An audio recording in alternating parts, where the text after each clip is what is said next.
अगर अपने चाहतानी की गीतांजलि म्यूजिक के वीडियो सबसे पहले अपने तक पहुँचे ता लाल बटन दबा के चैनल के सब्सक्राइब करें और बेल आइकन दबावे के ना भूलें।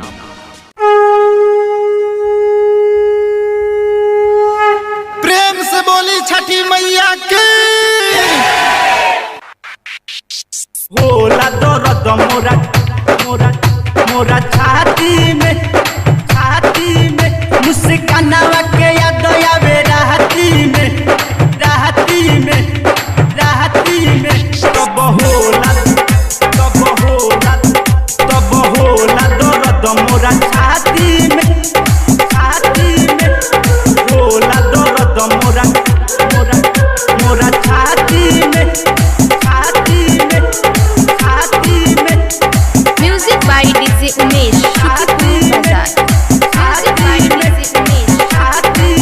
माई छोड़ के जब से भागल हो लगे हो जाई हम पागल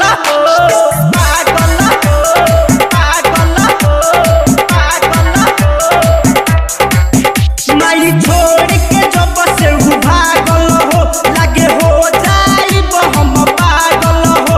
हम सपना सजावल फूल मिलइल समाटी में हरिये माई क्या हुआ बालक? जब कर याद आवता तो मन रोवाइन हो जाता। मुस्कानवा के याद आवे राती में तब होला दर्द मोरा छाती में। मुस्कानवा के याद आवे राती में तब होला दर्द मोरा छाती में। होला दर्द मोरा छाती में, होला दर्द मोरा छाती में, छाती में तब होला दर्द मोरा छाती में, छाती में।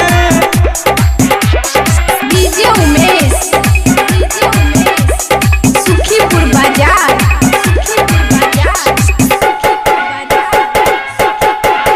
गोली लोठिया में झोंकी धूरा हो हमर प्यार न कोइल सब पूरा हो पूरा हो पूरा हो पूरा हो। हम गोली लोठिया में झोंकी धूरा हो हमर प्यार न कोइल सब पूरा हो।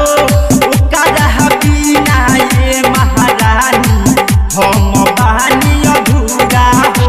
कोई जब से उ दिल के तोड़ी हो हम झुका के चलिले मोड़ी हो। अब मारी मुका रोइले छाती में। हर दादा रे दादा, अरे अब क्या हुआ बालक? अरे ये माई मुस्कानवा हमरा के धोखा दे के चल गइल।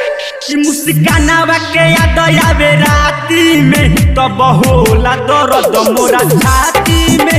मुस्कानवा के याद आवे राती में तब होला दर्द मोरा छाती में। मुस्कानवा के याद आवे राती में तब होला दर्द मोरा छाती में।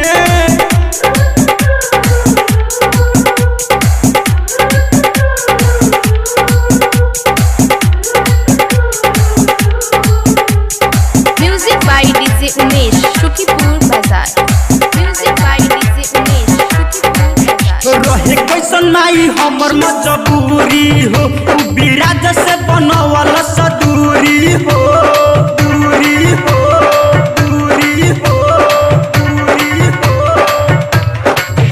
रहे कैसन माई हमर मजबूरी हो उ बिराज से बनवल सदूरी हो।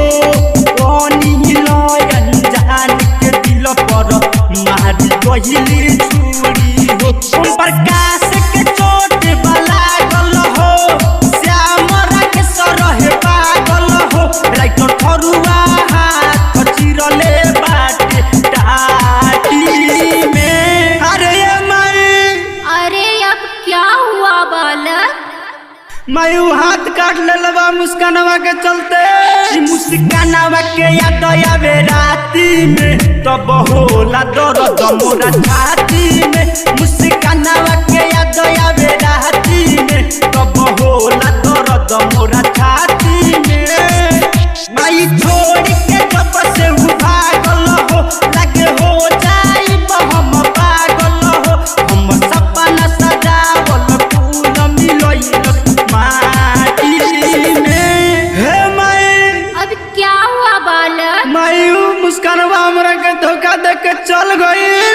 मुस्कानावा के याद आवे राती में तब होला दर्द मोरा छाती में मुस्कानावा के याद आवे राती में तब होला दर्द मोरा छाती में